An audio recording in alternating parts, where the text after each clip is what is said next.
Salut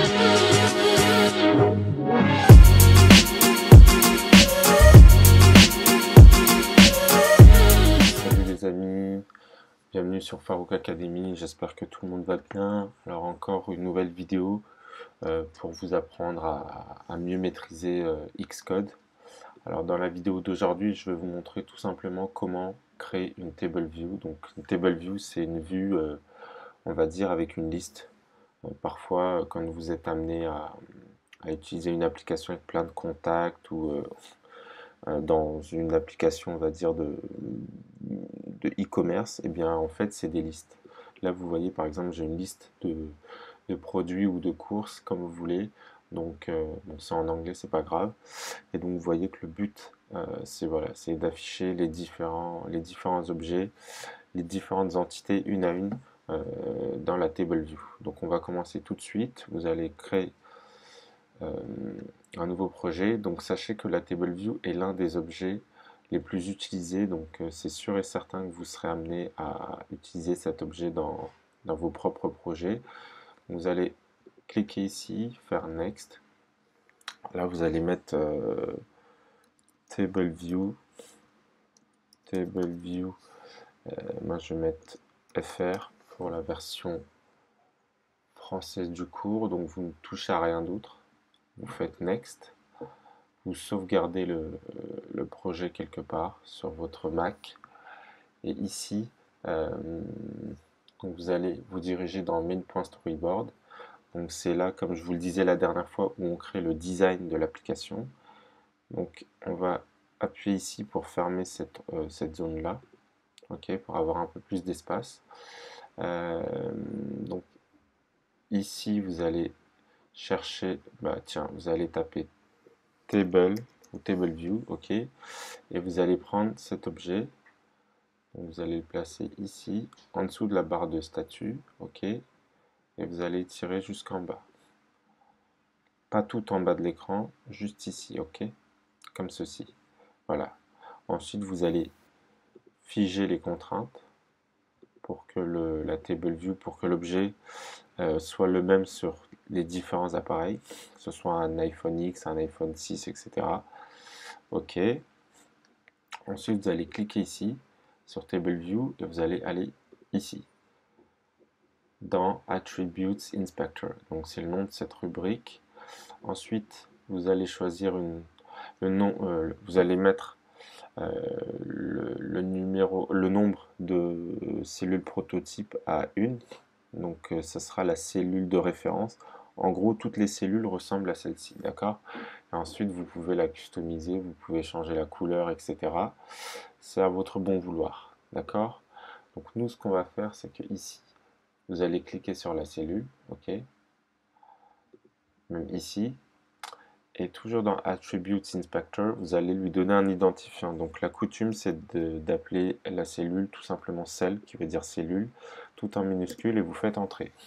Et vous verrez que par la suite, on aura besoin de cet identifiant dans la partie code pour attacher le code, euh, comment dire, pour attacher le code à la partie storyboard. Ok.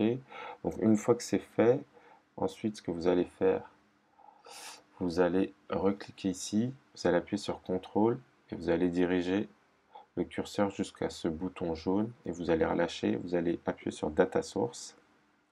Vous allez refaire la même chose, cette fois-ci, cliquez sur Delegate. Pourquoi j'ai fait ça? Tout simplement pour connecter notre Table View à notre code. Et donc ça veut dire que maintenant, tout ce qu'on va écrire dans le code sera affiché ici. Donc déjà, je vais lancer notre simulateur pour voir si notre application affiche bien une table view. Bien évidemment, elle sera vide. Donc, qu'est-ce qui s'est passé? Eh ben non, j'ai pas encore connecté la partie, j'ai pas encore appelé les deux protocoles dont on avait besoin, donc c'est normal. Donc il faut aller ici. Et là, il faut appeler les deux protocoles qu'on vient de relier. Donc on a relié UI Table View Delegate et on a relié UI Table View Data Source. Ok. Ensuite, une fois qu'on fait appel à ces deux ces deux protocoles, normalement, on doit faire appel, enfin, on doit appeler deux fonctions. Donc ici, vous allez appeler la première qui est number of rows in section, donc le nombre de cellules dans la section, tout simplement. Et ensuite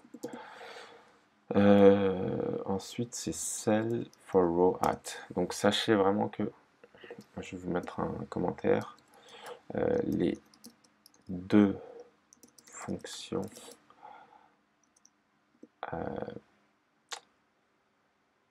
à renseigner obligatoirement pour l'objet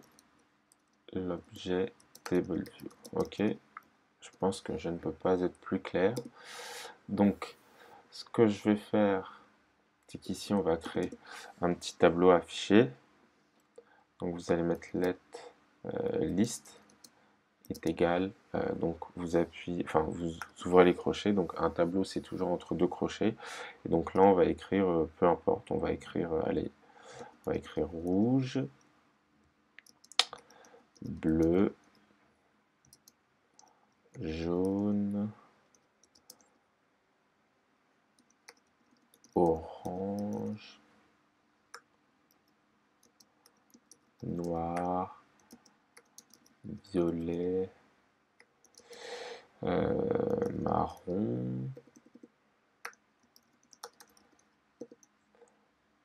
Il y a quoi d'autre encore? Rose.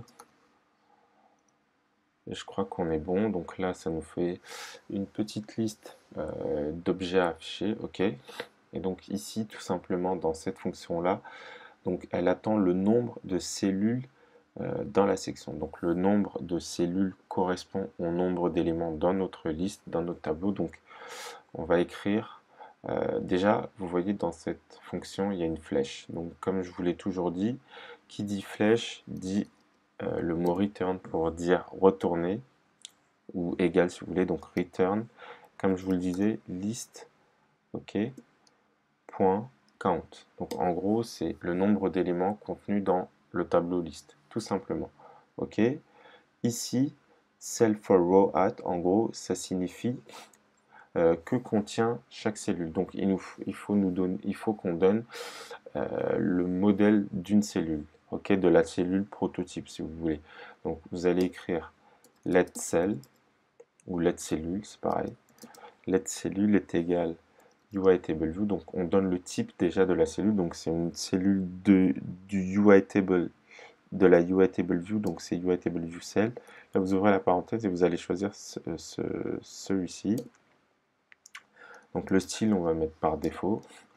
Et vous voyez ici, il y a écrit identifier, reuse identifier. Donc il correspond à l'identifiant qu'on a écrit juste ici. Vous voyez identifiant cell. Donc là je retourne là et je vais mettre cell comme ceci. Ok, cool. Donc après cela, je vais écrire cellule. Point. Donc elle a une fonction qui s'appelle textLabel. Donc c'est le texte qui contient la cellule. Et textLabel a une propriété qui s'appelle texte. Et ici, nous, ce qu'on veut afficher, eh bien, c'est les éléments contenus dans la liste. Donc vous allez déjà appeler la liste, ok. Et ensuite, pour afficher à chaque cellule un élément du tableau, vous faites tout simplement indexPath.row. Donc en gros, ça veut dire que pour chaque cellule, il va retourner un élément du tableau, ok. Et enfin, on n'oublie jamais return parce qu'on l'a ici. Donc ça va return. Qu'est-ce que ça va return? Eh bien, ça va return la cellule qu'on vient de créer, tout simplement. Ok. Donc là, je vais relancer le simulateur et normalement, tout devrait être bon. Et donc, vous voyez, on a notre table view avec les différents éléments de la liste. Ok. Donc voilà pour le petit cours d'aujourd'hui. J'espère que j'ai été assez clair. Essayez de le refaire vous-même pour maîtriser la table view. Encore une fois, c'est un objet qui est très très utilisé dans les différentes applications, même les plus connues. Donc si vous maîtrisez la table view, ça sera vraiment un énorme progrès de votre part dans l'apprentissage du Swift. Voilà, il ne me reste plus qu'à vous souhaiter une excellente soirée. Pensez à vous abonner à la chaîne si ce n'est pas encore fait. Et je vous dis à bientôt. Bonne soirée. Ciao.